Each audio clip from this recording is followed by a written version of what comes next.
Bonsoir mesdames, messieurs et bienvenue au cœur du synode. Les évêques et les participants au synode alternent leur travail en petits groupes puis en assemblée pour préparer la liste des propositions qui seront remises au pape. Pour avoir un écho de ces petits groupes, Sébastien Gomes, notre collègue anglophone, a pu s'entretenir avec Sir Gill Goulding, experte au synode et professeur de théologie à l'Université de Toronto. You will have heard from many people the overall experience of being here, and hearing from the Universal Church is extraordinary. It gives you a picture beyond anything else that one could imagine anywhere else. Within the small groups, that is even more intensified because you're dealing then with about 24 people. So there's a sense, and again, taken from all over the world. So you have an even deeper picture because the questions, the back and forth of the discussion really helps to unpack that. And I found that to be in many ways more profound because there is a sense in which people as general with small groups can share more deeply and to focus up their particular areas of concern, whether it be in terms of particular forms of Christian initiation, whether it be in terms of the whole situation within the countries that may lead to a certain oppression of Christians and Catholics in particular, given our circumstances, but also too in areas where there's a concern about religious liberty, in areas where there's a concern about what is happening in terms of women, in terms of children. So in that way, there is a sense of an overall deepening of the general trajectory of the synod in terms of the putting together the universal church. There's a clear sense amidst all the synod fathers and really all the participants that the first grounding must be in the love of the Trinity. And in a sense, that Trinitarian foundation is the impetus. We come to that in and through the personal encounter with Christ. And that has been common across the board, which actually is very inspiring to see. Then from that, in terms of the particularities of different situations, yes, there's been a variance in terms of pastoral practice. We might think about that in terms of the whole areas, consideration of things like confirmation and the sacraments of initiation and age, is that sort of thing. But at the same time too, there's been a keen sense, and I've been very happy to see this more and more identified, of the need really in a way for a renewed theological anthropology. What I mean by that is a real recognition of what is the human person, who is the human person, what is the dignity of the human person and the values associated with that. And that underscores so many of our contemporary debates, and it's something that the Church can bring with a particular clarity in our age, and it's going to be substantially important for the new evangelization. So those major areas, the Trinitarian, the Christological, the anthropological, are really very common currency amongst Church Fathers. When it comes to the particular localities, well then obviously certain diverse things are very fundamental.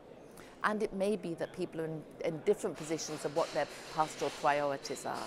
But there's not a sense of division, there's more a sense of distinction within the unity. Monseigneur Marc Ouellette, préfet de la Congrégation pour les évêques présent au synode, s'est réjoui de la canonisation de Kateri Tekakwitha. Il a expliqué à Charles Bourgeois le lien avec la nouvelle évangélisation et les canonisations et comment Kateri est source d'inspiration pour l'Église au Québec. Ces saints, ce sont des cadeaux du ciel, ce sont des démonstrations de la rencontre du Seigneur Jésus dans l'histoire, dans leur vie, et puis de l'amitié qu'ils ont développée avec lui. Et souvent, ils sont vécus dans des contextes d'évangélisation. Je pense à celui des Philippines, qui a été un martyr de la première évangélisation. Je pense aussi à Kateri Tekakwitha, qui a été, elle aussi, très touchée par la première évangélisation. Alors, c'est certainement un cadeau du ciel pour le travail de l'Assemblée synodale. Et ce sont aussi des intercesseurs qui nous accompagnent. Ce qui m'a beaucoup frappé, chez elle, elle a eu une mère catholique qui lui a fait connaître déjà les éléments de la foi, mais quand elle a rencontré les jésuites, sa formation a été très rapide et elle est devenue vraiment une une amoureuse du Seigneur Jésus. Et toute sa vie, elle était marquée par la Sainte Eucharistie. Et c'est son témoignage principal. Elle a voulu se consacrer à Dieu, même comme une vierge consacrée. Alors, je crois qu'il y a un mystère d'amour là, qui est le cœur de la nouvelle évangélisation, la rencontre de Jésus. Et il occupe, au fond, tout le cœur. C'est un message pour le monde entier. Je suis convaincu que cette canonisation va intéresser beaucoup les jeunes qui sont en recherche d'idéal et puis de figures qui sont inspirantes. Et la figure de Kateri, elle a déjà donné son nom à des maisons pour des vocations, à Québec en particulier. Alors c'est mon espoir que les jeunes s'y intéressent et qu'elle soit connue et que vraiment sa découverte de Jésus puisse en conduire d'autres sur ce chemin. En tant qu'auditeur au synode, Michel Roy, secrétaire général de Caritas Internationaliste, participe et il a dit à Charles Bourgeois ce que signifie la nouvelle évangélisation pour Caritas Internationaliste. Il a dit aussi son expérience et ce qu'il attend de ce synode. La charité est un élément constitutif de la nouvelle évangélisation. À côté de la proclamation et à côté des sacrements, nous avons travaillé les lineamenta l'instrumentum laboris et nous souhaitons vraiment que la charité, l'action socio-caritative, l'action de promotion de la justice et de la paix soit reconnue comme élément constitutif de cette nouvelle dynamique d'évangélisation dans un monde qui est en profonde transformation. La foi seule, dit saint Paul aux Galates, ne suffit pas, elle doit s'incarner dans l'action. Et donc foi et charité sont intimement liées. On dit à Caritas que la diaconie de la foi, le service de la foi, de la proclamation de la foi et le service de la charité, la diaconie de la charité sont les deux faces d'une même réalité. On ne peut pas imaginer une foi qui ne s'incarne pas concrètement. On ne peut pas imaginer non plus une charité qui ne soit pas ressourcée en permanence dans la foi. Donc ce sont vraiment deux aspects intimement liés. La qualité de la relation que l'on peut avoir avec les personnes qui souffrent, elle dépend beaucoup de la manière dont on est relié au Christ. Donc la qualité d'un évangélisateur, pour moi, c'est quelqu'un qui doit avoir une foi profonde, qui doit faire l'expérience de Jésus, du Christ, et qui est en mesure et qui est invité spontanément tourné vers les autres pour retransmettre cet amour.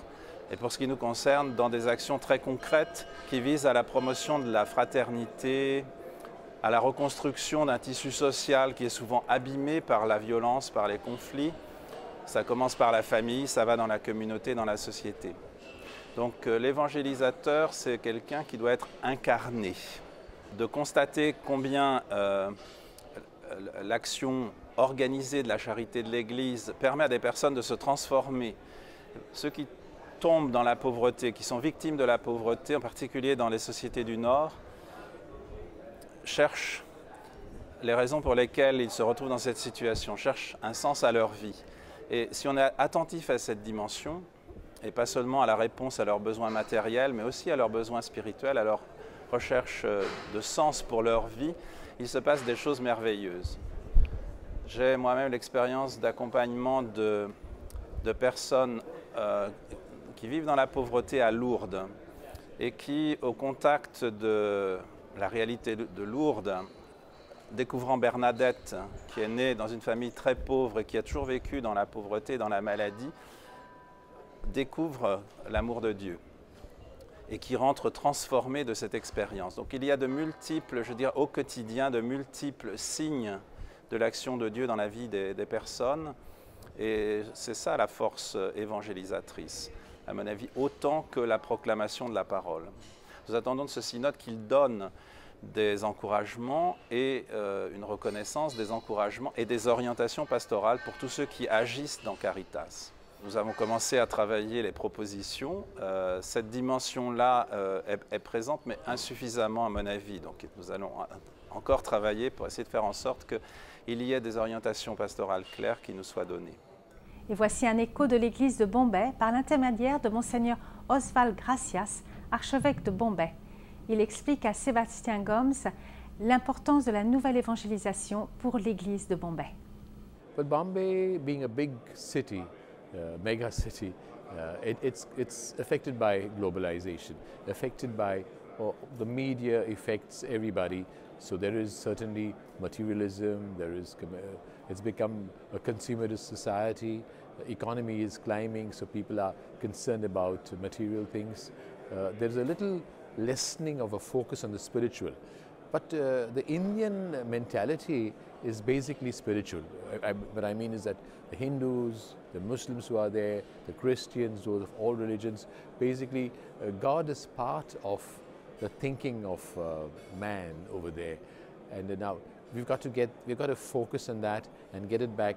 God is getting a little bit to the periphery of society. Got to bring him back in the center.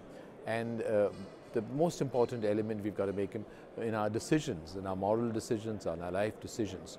Now in Bombay, I'm happy in the sense that now our churches are still full. I get about 85% of the people coming for Sunday Mass.